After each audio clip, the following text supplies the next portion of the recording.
Hey, what's up, guys? This is Hans from iPlayWinner, and I wanted to give you your first World Broadcasting Heroes update.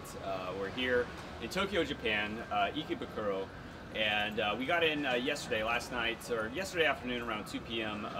Japan time, and we had a 10-hour flight.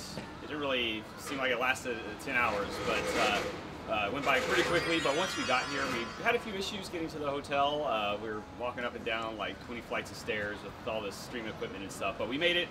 We're here. Last night we really didn't do too much. We stopped by a Taito game station. They had Super Street Fighter 4, like eight of those cabinets, Persona 4, Tekken Unlimited Tag 2. So people were playing a variety of games, but they didn't have KOF 13. There was no Virtua Fighter 5 Final Showdown, some of my favorite games. So we're going to keep walking around and looking at some other arcades, find some more hotspots for those games. The jet lag really got to us as well, so we kind of zonked out early.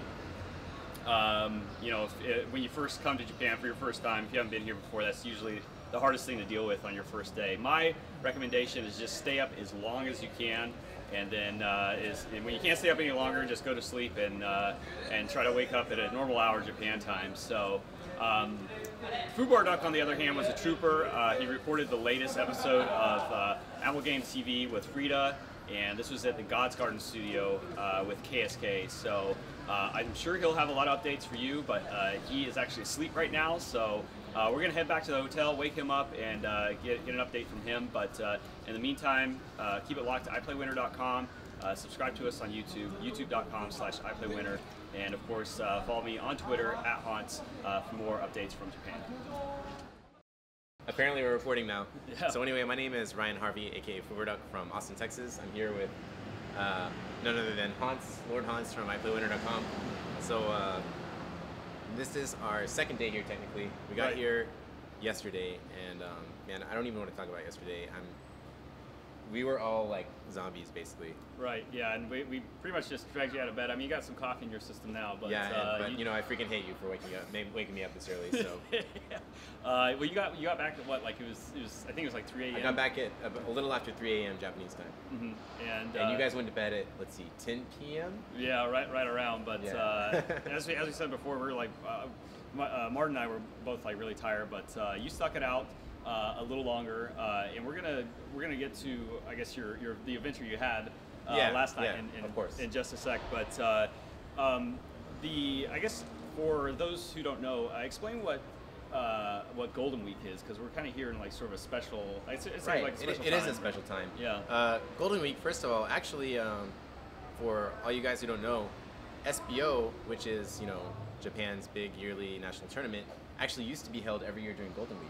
Really? Okay. Yeah, and it wasn't until 2006 was actually the first year that they moved it to the fall season. Before that, it was always in the spring of 2005 and before, it was always in spring during Golden Week. Okay. But they changed it in 2006 to like late summer, sort of like Evo. Mm-hmm.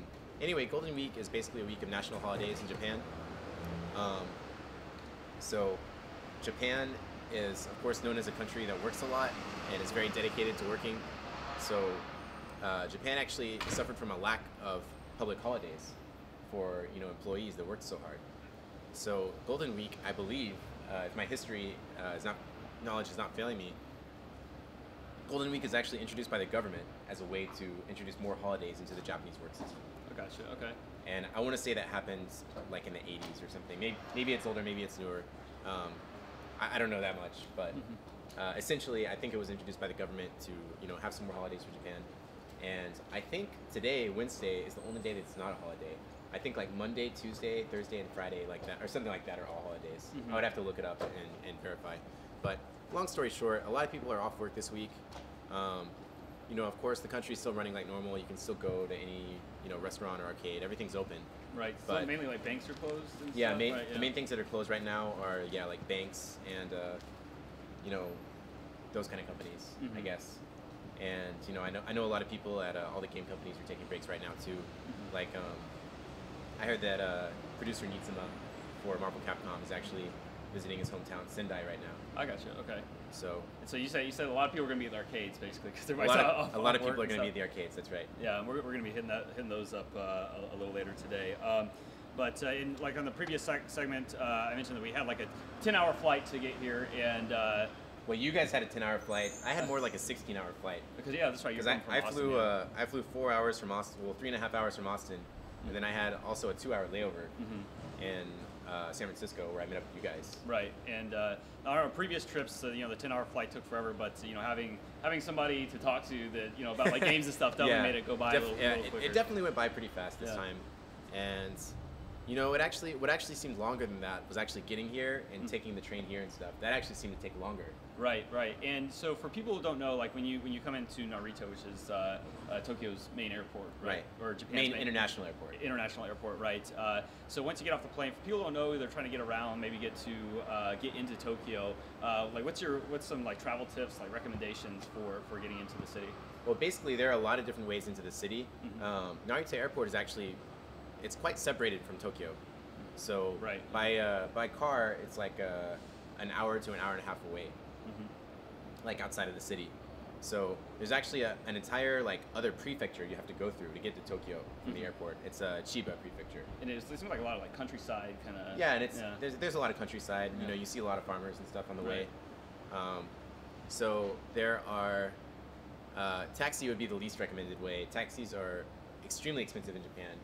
And it's pretty much unpractical to take a taxi from the airport to Tokyo. Right. The best ways are either by bus, like for example, there are buses that you'll pay like a flat $20 or something, and they take you to an area that'll have a lot of hotels. Right. And then there is the regular way that most Japanese people use, which is by regular train. And I believe there's 2 or 3 transfers, and it costs about $15. Okay. But it takes about 2 hours by that okay. way. And we didn't take that. But we didn't take that. Yeah, there's actually 2 higher options you can take. The first one, it's been around for a while. It's called the Narita Express. So the Narita Express gets you from Narita Airport to Shinjuku, which is right in the middle of Tokyo, in about roughly 90 minutes, maybe an hour and 45, which is pretty fast. Yeah. And I mean, after it's a 10-hour it's flight, like it's $25 one way, and it's very comfortable. Like the seats are nice. They have drink service on the train cars. It's a very comfortable way to get to Tokyo. And there's also another brand new line, which we didn't take this time, but it just opened last year. It's called the Skyliner. So the Skyliner actually gets you from Narita Airport to Tokyo in 39 minutes. So it's by far the fastest way to get here from the airport, and I believe it only costs about $30. So when we got here, the only reason we didn't use the Skyliner was because a Narita Express was coming faster. So it wasn't like we just took the fastest option basically. Right. Okay. I got you. So, and as I mentioned, when we got here, we're all pretty tired, pretty jet lagged. But you stuck it out. You met up with Frida, and again, for people who don't know who Frida is, maybe you can kind of introduce. Yeah. So Frida is basically he is one of the main cruxes of the Marvel scene in Japan, the Marvel 3 scene, and he's a very well-known player. He has a history for playing. I guess less mainstream games. Right. He made top 4 in Cho Dragon Ball Z Nationals. Oh wow. Okay. He also won Demon Bride Nationals, which was an example game. Yeah. Same makers as Arcana Heart and stuff like that, and Akapaza. So let's see. He also, I want to say he dabbled in a few other games, but now the game he's known for is Marvel 3, and he is also my co-host on a weekly stream that we do.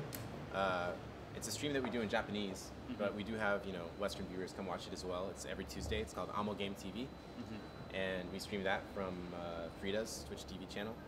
So definitely check that out if you haven't before. And yeah, we actually did an interesting episode of Amo Game TV last night, because what we did was we did a collaboration with God's Garden. Right. Okay. And of course, God's Garden, everyone knows who God's Garden is, run by KSK. So we met up with KSK and Inaba and Kazunoko. Of course, everyone knows Kazunoko, you and Seb. Back to you now. Yeah. And we met up with those guys and had a nice Korean dinner. And we headed to God's Garden Studio after that, where they do, Cow TV every week, which, as you guys might know, is the show they do every Friday night in Japan with KSK and Kazunoko and all those guys. And that gets like a lot of viewers I've seen. Like, it does. Like 24,000 viewers, I think. And that's just on Twitch. That's not counting Nico. Oh, so they do 2 streams, Yeah. one on Nico and one on Twitch? I believe they have both. Yeah. Yeah, and for those who don't know, like Nico is It's like the YouTube of Japan, basically. right, and they have a streaming service there, and so there's this whole other world of like stream monsters and Like just fans of fighting games. There's so. a bunch of stream monsters that just use Nico. Right. Just because they watch general gaming videos. Right. And so they have a crowd off that too. Okay, cool. So, I guess tell us a little bit about their studios. You told me earlier, and it sounded like they have like a pretty serious setup. It was right? it was pretty serious, and it was pretty interesting. So we went to God's Garden Studio in a undisclosed location, Okay, that's fine. which I won't repeat right now. Yeah. However, basically, it was a nondescript building, and we get to the building, and there's a sign that says Maid Cafe, 3rd floor. So I'm like, okay. So we go up to the 3rd floor. Yeah. And this is where they host God's Garden every week. It's basically like a small, the room can't be any more than 300 square feet. And it's probably like a 300 square foot room where we got there and there was one, I guess, quote unquote, maid there, like playing video games. And the purpose of this maid cafe, I guess, to the customers that come there is to pay money for the maid to talk to you and play games with you and hang out and laugh and talk in an anime voice.